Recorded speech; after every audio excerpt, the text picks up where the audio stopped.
നാം കേൾക്കുവാൻ പോകുന്ന തിരുവചനം അപ്പോസ്തലപ്രവർത്തികളുടെ പുസ്തകം 24-ാം അധ്യായം 1 മുതൽ 27 വരെയുള്ള വചനങ്ങൾ. അപ്പോസ്തലപ്രവർത്തികളുടെ പുസ്തകം 24-ാം അധ്യായം 1 മുതൽ 27 വരെയുള്ള വചനങ്ങൾ. 5 നാൾ കഴിഞ്ഞ ശേഷം മഹാപുരോഹിതനായ അനന്യാസ് മൂപ്പന്മാരോടും തെർത്തുല്ലോസ് എന്ന ഒരു വ്യവഹാരജ്ഞനോടും കൂടെ വന്നു. പൗലോസിൻ്റെ നേരെ ദേശാധിപതിയുടെ മുൻപാകെ അന്യായം ബോധിപ്പിച്ചു. അവനെ വിളിച്ചപ്പോൾ തെർത്തുല്ലോസ് അന്യായം വിവരിച്ച് ഇപ്രകാരം പറഞ്ഞു: രാജശ്രീ ഫേലിക്സേ, നീ മുഖാന്തരം ഞങ്ങൾ വളരെ സമാധാനം അനുഭവിക്കുന്നതും നിന്റെ പരിപാലനത്താൽ ഈ ജാതി വളരെ നന്മകൾ അനുഭവിക്കുന്നതും ഞങ്ങൾ എപ്പോഴും എല്ലായിടത്തും പൂർണ്ണ നന്ദിയോടും കൂടെ അംഗീകരിക്കുന്നു.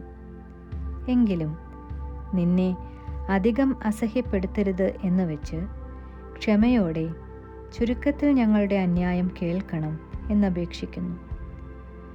ഈ പുരുഷൻ ഒരു ബാധയും ലോകത്തിലുള്ള സകല യഹൂദന്മാരുടെയും ഇടയിൽ കലഹമുണ്ടാക്കുന്നവനും നസ്രയ മതത്തിനു മുൻപനും എന്നു ഞങ്ങൾ കണ്ടിരിക്കുന്നു. അവൻ ദേവാലയം അശുദ്ധമാക്കുവാനും ശ്രമിച്ചു. അവനെ ഞങ്ങൾ പിടിച്ച് ഞങ്ങളുടെ ന്യായപ്രമാണ പ്രകാരം വിസ്തരിപ്പാൻ വിചാരിച്ചു. എങ്കിലും സഹസ്രാധിപനായ ലുസിയാസ് വളരെ ബലത്തോടെ വന്ന് അവനെ ഞങ്ങളുടെ കയ്യിൽ നിന്ന് പിടിച്ചുകൊണ്ടുപോയി. അവൻ്റെ വാദികൾ നിന്റെ മുൻപാകെ വരുവാൻ കൽപ്പിച്ചു. നീ തന്നെ അവനെ വിസ്തരിച്ചാൽ ഞങ്ങൾ അന്യായം ബോധിപ്പിക്കുന്ന ഈ സകല സംഗതികളും മനസ്സിലാക്കുവാനിടയാകും. അത് അങ്ങനെ തന്നെയെന്ന് യഹൂദന്മാരും യോജിച്ചു പറഞ്ഞു. സംസാരിക്കാമെന്ന് ദേശാധിപതി ആംഗ്യം കാട്ടിയപ്പോൾ പൗലോസ് ഉത്തരം പറഞ്ഞത്: ഈ ജാതിക്ക് നീ അനേക സംവത്സരമായി ന്യായാധിപതിയായിരിക്കുന്നു എന്ന് അറിയുക കൊണ്ട് എൻ്റെ കാര്യത്തിൽ ഞാൻ ധൈര്യത്തോടെ പ്രതിവാദം ചെയ്യുന്നു. ഞാൻ യെരുശലേമിൽ നമസ്കരിപ്പാൻ പോയിട്ട് 12 നാളിൽ അധികമായില്ല എന്ന് നിനക്കറിവുള്ളതാകുന്നു. ദേവാലയത്തിലോ പള്ളികളിലോ നഗരങ്ങളിലോ വെച്ച് ആരോടും വാദിക്കുകയോ പുരുഷാരത്തിൽ കലഹമുണ്ടാക്കുകയോ ചെയ്യുന്നതായി അവർ എന്നെ കണ്ടിട്ടില്ല. ഇന്ന് എൻ്റെ നേരെ ബോധിപ്പിക്കുന്ന അന്യായം നിന്റെ മുൻപാകെ തെളിയിപ്പാൻ അവർക്ക് കഴിയുന്നതുമല്ല.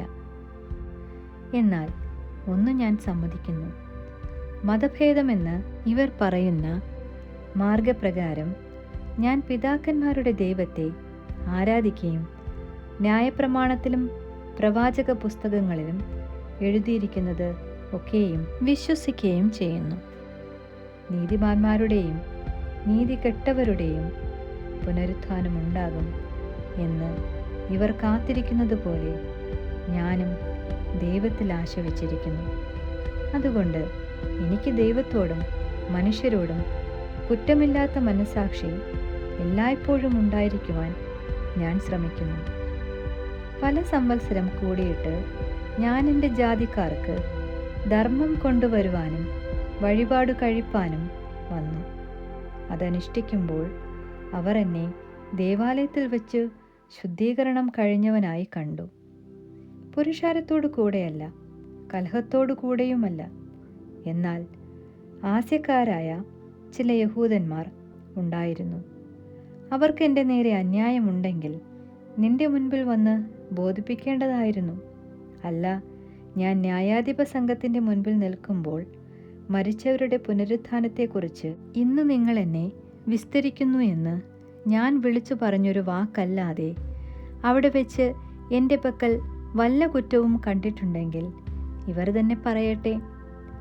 ഫേലിക്സിന് ഈ മാർഗം സംബന്ധിച്ച് സൂക്ഷ്മമായ അറിവ് ഉണ്ടായിരുന്നിട്ടും ലൂസിയാസ് സഹസ്രാധിപൻ വരുമ്പോൾ ഞാൻ നിങ്ങളുടെ കാര്യം തീർച്ചപ്പെടുത്തും എന്ന് പറഞ്ഞ് അവധി വെച്ചു. ശതാധിപനോട് അവനെ തടവിൽ തന്നെ സൂക്ഷിച്ച് ദയ കാണിപ്പാനും അവൻ്റെ സ്നേഹിതന്മാർ അവന് ശുശ്രൂഷ ചെയ്യുന്നത് വിരോധിക്കാതിരിപ്പാനും കൽപ്പിച്ചു. കുറേ നാൾ കഴിഞ്ഞിട്ട് ഫേലിക്സ് യഹൂദ സ്ത്രീയായ തൻ്റെ ഭാര്യ ദ്രുസില്ലയുമായി വന്ന് പൗലോസിനെ വരുത്തി ക്രിസ്തു യേശുവിലുള്ള വിശ്വാസത്തെക്കുറിച്ച് അവൻ്റെ പ്രസംഗം കേട്ടു. എന്നാൽ അവൻ നീതി, ഇന്ദ്രിയജയം, വരുവാനുള്ള ന്യായവിധി എന്നിവയെക്കുറിച്ച് സംസാരിക്കുമ്പോൾ ഫേലിക്സ് ഭയപരവശനായി, തൽക്കാലം പോകാം, അവസരമുള്ളപ്പോൾ നിന്നെ വിളിപ്പിക്കാം എന്ന് പറഞ്ഞു. പൗലോസ് തനിക്ക് പണം തരും എന്ന് ആശിച്ച് പലപ്പോഴും അവനെ വരുത്തി അവനോട് സംഭാഷിച്ചു പോന്നു.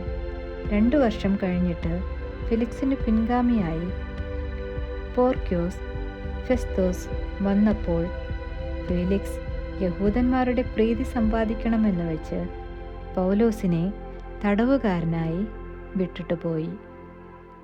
ആമേൻ.